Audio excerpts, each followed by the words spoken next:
Vandag is Dinsdag 2 Desember en hierdie week het Advent begin. Ons het Sondag 2 wonderlike Kersangdienste gehou wat ons in die storie en dieper betekenis van Kerstyd wil innooi. En oor die volgende paar Sondae, op pad na Kersdag, steek ons weekliks 'n spesifieke kers aan. Hierdie week staan ons stil by die kers van hoop. En vandag se tema is die hoop wat wag. Ons skrifgedeelte kom uit Psalm 130 vers 5 tot 6 wat die volgende sê: Ek stel my vertroue in die Here, ek vertrou op hom. Ek wag op die vervulling van sy woord. Ek wag op die Heer meer as wat die wagte op die môre wag. Wagte op die môre. Jy sien, daar is 'n soort wag wat moeg maak en daar is 'n soort wag wat hoop voed. En die psalmdigter wag nie met gevoude arms nie. Hy wag met 'n siel wat uitgestrek is na God.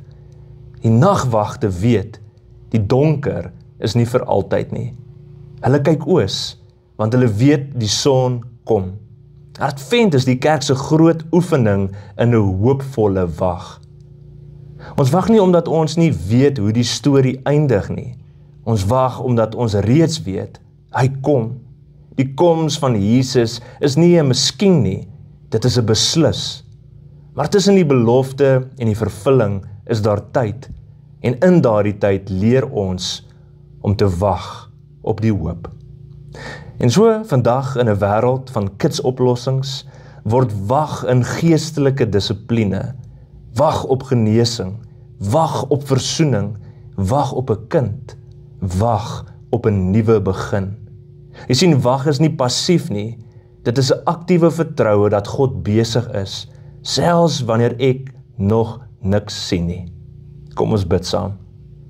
Getroue God, leer my om te wag soos iemand wat weet die môre kom. Hou my wakker in die nag van my lewe. Gee my die krag om nie op te gee nie, maar om te bly hoop, want u woord is betroubaar en u tyd is volmaak. Amen.